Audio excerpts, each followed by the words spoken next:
ರಾಜಕೀಯ ಬದಲಾವಣೆ ಹೌದಾಗುತ್ತೆ. JDS ಉಳಿಯಲ್ಲ. ಅಲ್ಲ, ಕಾಂಗ್ರೆಸ್ನ ದುರಾಂಕಾರದಿಂದ ಹೇಳ್ತಾರೆ JDS ಉಳಿಯಲ್ಲ ಅಂತೇಳಿ. ಬಟ್ ಈಗ ಅವರೇ ಭವಿಷ್ಯ ನುಡಿದ ಮೇಲೆ ನನಗೆ ಯಾಕೆ ಕೇಳ್ತೀರಿ? ನಾನು ಅವ್ರ ಮಾತಿಗೆ ಒಪ್ತಾ ಇದ್ದೀನಿ. 1 ವರ್ಷ ಆದಮೇಲೆ ರಾಜಕೀಯ ಬೆಳವಣಿಗೆ ಆಗ್ತದೆ, JDS ವಿಲೀನ ಆಗ್ತದೆ BJP ಜೊತೆ. I agree with him. What is the problem? ಕಾಂಗ್ರೆಸ್ನವ್ರ ಜೊತೆ ಸೇರ್ಕೊಂಡೆ ನಾವು ಈ ಪರಿಸ್ಥಿತಿಗೆ ಬಂದಿದ್ದೀವಿ.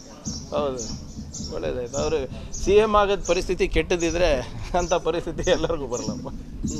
Okay, thank you. ಮೋದಿಯವರು ಪ್ರಧಾನಮಂತ್ರಿ ಅಲ್ಲ, ಪ್ರಚಾರ ಮಂತ್ರಿ. ಅವರಿಗೆ ಇವೆಂಟ್ ಮ್ಯಾನೇಜ್ಮೆಂಟಲ್ಲಿ ಭಾಳ ಪರಿಣಿತರಲ್ಲ. ಇದರಲ್ಲಿ ಯಾರಿಗೆ ಯಾವಾಗ ಮಾಡಬೇಕು, ಚುನಾವಣೆ ಸಂದರ್ಭದಲ್ಲಿ ಏನೇನು ಮಾಡಬೇಕು, ಅದರ ಬಗ್ಗೆ ಭಾಳ ಚೆನ್ನಾಗಿ ಗೊತ್ತಿದೆ. ಅವರು ಒಂದು ಕಡೆ ಇವರು ಗೇಮರ್ಸ್ ಜೊತೆ ಮಾಡಿದ್ದಾರೆ, ಭಾಳ ಸಂತೋಷ. ಇದೇ ಗೇಮಿಂಗ್ ಇಂಡಸ್ಟ್ರಿಗೆ ಇವರು 2 ಲಕ್ಷ ಕೋಟಿಯನ್ನು ಟ್ಯಾಕ್ಸ್ ಕೂಡ ಇವರೇ ಹಾಕಿರೋದು. ಯಾವ ಗೇಮಿಂಗ್ ಇಂಡಸ್ಟ್ರಿನಲ್ಲಿ ಉದ್ಯೋಗ ಕೂಡ ಸೃಷ್ಟಿಸ್ಬೋದು. ಎಲ್ಲ ಗೇಮಿಂಗು ಏನು ಜೂಜಲ್ಲ.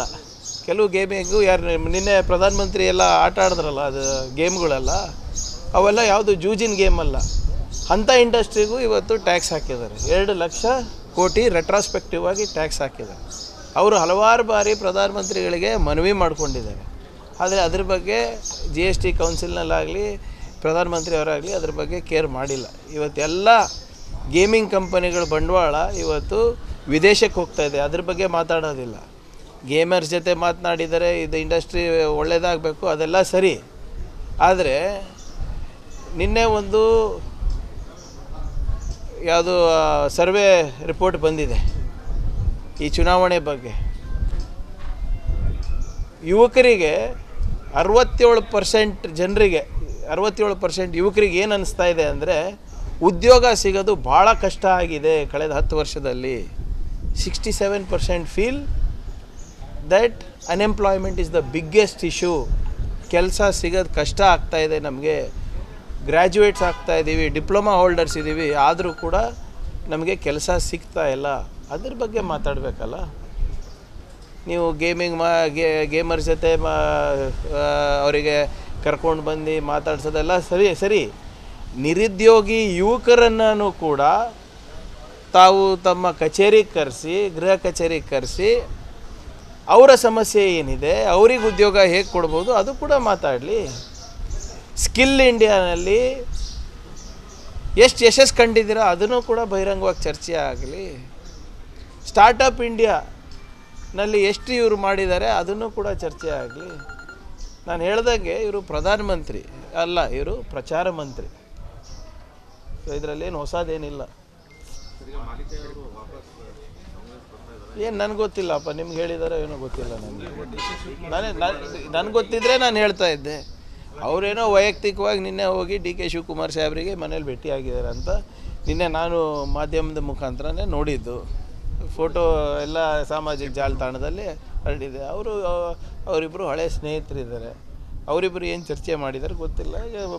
DK ಶಿವಕುಮಾರ್ ಸಾಹೇಬರು ಬರ್ತಾರೆ, ಕೇಳ್ಕೊಳ್ಳಿ. ಯಾವುದು ಇಲ್ಲ ಅವರೇನು ಸೇರ್ಪಡೆ ಸಂಬಂಧ ನನಗೆ ಫೋನ್ ಮಾಡಿಲ್ಲ. ಮಾನ್ಯ ಉಪಮುಖ್ಯಮಂತ್ರಿಗಳು ಅವರು ಫೋನ್ ಮಾಡಿ ಈಗ ಬರ್ತಾ ಇದ್ದಾರಪ್ಪ, ಏನಾಗಿದೆ ಇಲ್ಲಿ ಕಲಬುರಗಿನಲ್ಲಿ ಅಷ್ಟೇ ಕೇಳಿರೋದು. ನಾವು ಏನಾಗಿದೆ ಅಂತ ಹೇಳಿರೋದು ಅಷ್ಟೇ. ಸೇರ್ಪಡೆ ವಿಚಾರ ಅವೆಲ್ಲ ಹೈಕಮಾಂಡಿಗೆ ಬಿಟ್ಟಂಥ ವಿಚಾರಗಳು. ಅದ್ರ ಬಗ್ಗೆ ಯಾವುದೇ ರೀತಿಯಾದಂಥ ಇಲ್ಲಿ ಸ್ಥಳೀಯ ಮುಖಂಡರ ಜೊತೆ ಚರ್ಚೆ ಆಗಿಲ್ಲ. ಯಾರಿಗೆ? ನಾನು ಅವತ್ತೇ ಹೇಳಿದ್ದೀನಲ್ಲ, ಇವರೇ ನಮ್ಮ ತತ್ವ ಸಿದ್ಧಾಂತ ಒಪ್ಕೊಂಡು ಯಾರು ಬರೋದ್ರೂ ಸ್ವಾಗತ ಮಾಡ್ತೀವಿ. ನೀವು ಹೇಳಿ, ನೀವು ಬರ್ತೀರಾ ಅಂದರೆ ಆನ್ಲೈನ್ ಮೆಂಬರ್ಶಿಪ್ ಇಲ್ಲೇ ಮಾಡಿಸ್ತೀನಿ ನಾನು.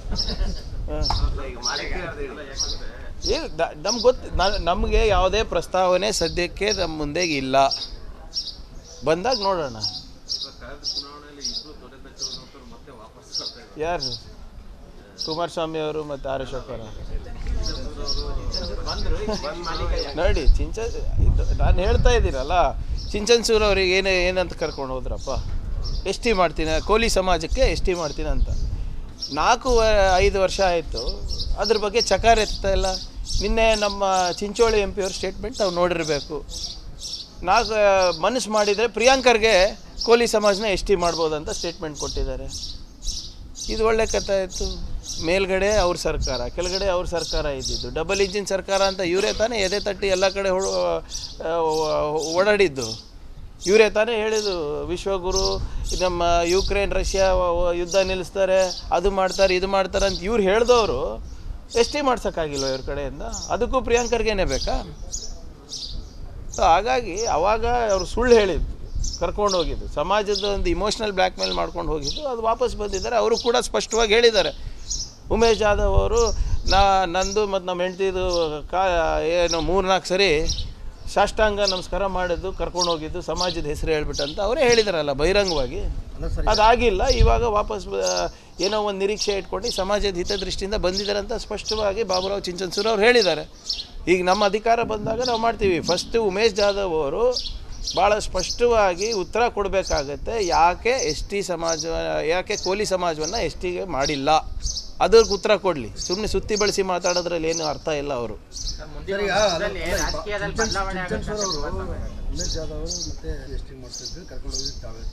ನಾನು ಹೇಳಿಲ್ಲ, ಬಾಬುರಾವ್ ಹೇಳಿದ್ರು. ಯಾವುದು ಉಮೇಶ್ ಜಾಧವ್? ಇಲ್ಲ, BJP ಹೋದ MP ಚುನಾವಣೆಯಲ್ಲಿ ಎಸ್ ಟಿ ಮಾಡ್ತೀನಂತ ತಾನೇ ಇಮೋಷ್ನಲ್ ಆಗಿ ಮಾಡಿರೋದು. ಅದು ಇಡೀ ಸಮಾಜದಲ್ಲಿ ಇಲ್ಲ, ಕ್ರೊನಾಲಜಿಕಲಿ ನೀವು ಹೇಳೋದು ಒಪ್ತೀನಿ. ಅಲ್ಲಿ ವಾಪಸ್ ಬರ್ಬೇಕಂತನೂ ಅವಾಗಲೂ ಇತ್ತು. ಅದಾದಮೇಲೆ ಇವ್ರು ಹೇಳ್ಬಿಟ್ಟೆ ಹಿಂಗೆ ಮಾಡಿರೋದಲ್ಲ. ಅವರೇ ಹೇಳ್ತಾರಲ್ಲ, ನನ್ನ ಮಾತಲ್ಲ ಅಲ್ಲ ಇದು ರೆಡ್ಡಿ ಅವರೇ, this is not my words. ಆಯ್ತು ರೀ, ಅವ್ರು ಮುಂಚೆ ಹೋದ್ರು, ಇವ್ರು ಕರ್ಕೊಂಡು ಹೋದ್ರು ಏನೋ. ಆದರೆ ಅಲ್ಲಿ ಉಳಿದಿದ್ದು ಇಡೀ ಸಮಾಜವನ್ನು ಮೋಸ ಮಾಡಿದ್ದು ನಿಜಾನಾ? ನಿನ್ನೆ ನಾನು ಹೇಳಿಲ್ಲ, ಉಮೇಶ್ ಜಾಧವ್ ಅವರಲ್ಲೂ ಹೇಳ್ತಾ ಇರೋದು. ಇವೆಲ್ಲದರಲ್ಲೂ ನನ್ನ ಮಾತು ಯಾವುದಿದೆ ಹೇಳಿ? ನಾನು ಅವ್ರು ಹೇಳಿರೋದನ್ನ ಪುನರುಚ್ಚರಿಸ್ತಾ ಇದ್ದೀನಿ ತಮಗೆ. ಪಾಪ ಅವ್ರ ಕಡೆಯಿಂದ ಏನೈತ್ರಿ, ಈಗ ಅವರು MLC ಇದ್ದರು, ಇವರು MP ಆದರು. ಯಾರಿಗೆ? ಖರ್ಗೆ ಅಂತ ವ್ಯಕ್ತಿಗೆ ಸೋಲಿಸಿ MP ಆದರು. ನಿರೀಕ್ಷೆ ಏನಿತ್ತು? ಖರ್ಗೆ ಅವ್ರಿಗೆ ಸೋಲಿಸ್ತಾರೆ, ದೊಡ್ಡ ಮಂತ್ರಿ ಆಗ್ತಾರೆ, ST ಆಗುತ್ತೆ. ಯಾಕೆ? ಮೋದಿಯವರು ಬಂದು ಹೇಳಿದ್ದಾರೆ, ಅಮಿತ್ ಶಾ ಬಂದು ಹೇಳಿದ್ದಾರೆ. ನಿಮ್ಮ ಕೆಲಸಕ್ಕೆ ಬರಲಾರ್ದು ಕೆಲವು BJP ಜನರಲ್ ಸೆಕ್ರೆಟರೀಸ್ ಇದ್ರಲ್ಲ, ಇಲ್ಲಿ ಬಂದು ರಕ್ತದಲ್ಲಿ ಬರೆದು ಕೊಡ್ತೀನಿ ಅಂತ ಹೇಳಿದ್ರು. ಹೌದಪ್ಪ, ಇಮೋಷ್ನಲಿ ಆಗಿರ್ಬೋದು, ಟರ್ನ್ ಆಗಿರ್ಬೋದು ಜನ. ಈಗ 5 ವರ್ಷ ಆದಮೇಲೆ ನಮ್ಮ ಕೈಲಾಗಲ್ಲ, ಖರ್ಗೆ ಅವ್ರಿಗೆ ಕೇಳಿ, ಪ್ರಿಯಾಂಕ್ ಖರ್ಗೆಗೆ ಕೇಳಿ, ಅಲ್ಲಂ ಪ್ರಭು ಪಾಟೀಲ್ ಅವ್ರಿಗೆ ಕೇಳಿ ಅಂದರೆ ಏನರ್ಥ? ಮತ್ತು ಇವ್ರೇನು ಮಾಡ್ತಾಯಿದ್ರು 4 ವರ್ಷ? ಬರೀ ಮನ್ ಕಿ ಬಾತ್ ಕೇಳೋಕೆ ಕಳಿಸಿದ್ದೀವ್ರು, ಕತ್ತೆ ಕಾಯ್ಲಿಕ್ಕೆ ಕಳಿಸಿದ್ದೀವ್ರಿ ಚಾಂದಿ ಚೌಕಿಗೆ. ಅಯ್ಯೋ, ಒಳ್ಳೇದಾಗಲಿ, ಒಳ್ಳೇದಾಗಲಿ. ಯಾರು ಬೇಡ ಅಂದರು? ಮಂತ್ರಿಯನ ಆಗಲಿ ಏನಾದರೂ ಅಂದರೆ 5 ವರ್ಷ ಇವ್ರು ಅಲ್ಲಿ ಬರೀ ಸಂತ್ರಿ ಆಗಿದ್ರು ಅಲ್ಲಿ ನರೇಂದ್ರ ಮೋದಿಯವ್ರ ಪಾಪ ಕಲಬುರ್ಗಿ MP ಖೂನ ಕೂಡ ಗುರುತು ಕೂಡ ಸಿಗ್ತಾ ಇರಲಿಲ್ಲ ಅಂತ ಹೇಳ್ತಾ ಇದ್ರಂತ. ಅವರೇ ಇಂಟ್ರಡ್ಯೂಸ್ ಮಾಡಿಸ್ತಾರಂತಲ್ಲ ಇಲ್ಲಿ ಮೊನ್ನೆ ಬಂದಾಗ, ಕಲಬುರ್ಗಿಗೆ ಬಂದಾಗ ಇವರೇ ಉಮೇಶ್ ಜಾಧವ್ ಅವರು, ಇವರೇ ಖರ್ಗೆ ಅವ್ರಿಗೆ ಸೋಲಿಸಿದ್ದು, ಇವರೇ ಕಲಬುರ್ಗಿ MP ಅಂತ ಇಂಟ್ರಡಕ್ಷನ್ ಮಾಡಿಸ್ಕೊಂಡ್ರನ್ನಲ್ಲ. ನಾವು ಕೇಳ್ತಾ ಇರೋದು ಕೆಲಸ ಏನಾಗಿದೆ ಅಪ್ಪ? ಕಲಬುರ್ಗಿ ಕೆಲಸ, ಪ್ರಿಯಾಂಕರ್ಗೆ ಯಾವ ಹಳ್ಳಿಗೆ ಹೋಗಿನೇ ಹಳ್ಳಿ ಜನರಿಗೆ ಗೊತ್ತು. ನೀವೆಲ್ಲ ಹಳ್ಳಿಗಳಿಗೆ ಮಲ್ಕೊಂಡ್ರಲ್ಲ, ಏನಾಯಿತು? ಉದ್ಧಾರ ಆಯಿತಾ ಹಳ್ಳಿಗಳು?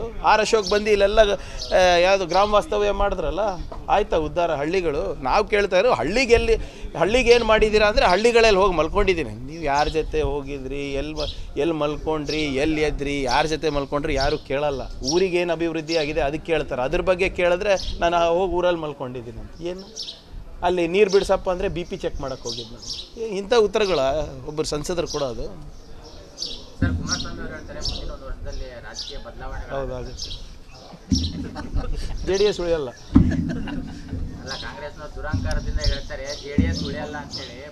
ಅವರೇ ಭವಿಷ್ಯ ನುಡಿದ್ಮೇಲೆ ನನಗೆ ಯಾಕೆ ಕೇಳ್ತೀರಿ? ನಾನು ಅವ್ರ ಮಾತಿಗೆ ಒಪ್ತಾ ಇದ್ದೀನಿ. 1 ವರ್ಷ ಆದಮೇಲೆ ರಾಜಕೀಯ ಬೆಳವಣಿಗೆ ಆಗ್ತದೆ, JDS ವಿಲೀನ ಆಗ್ತದೆ BJP ಜೊತೆ. I agree with him. What is the problem? ಹೌದು, ಒಳ್ಳೇದಾಯ್ತು. ಅವರು CM ಆಗೋದು ಪರಿಸ್ಥಿತಿ ಕೆಟ್ಟದಿದ್ರೆ ಅಂಥ ಪರಿಸ್ಥಿತಿ ಎಲ್ಲರಿಗೂ ಬರಲ್ಲಪ್ಪ. Okay, thank you.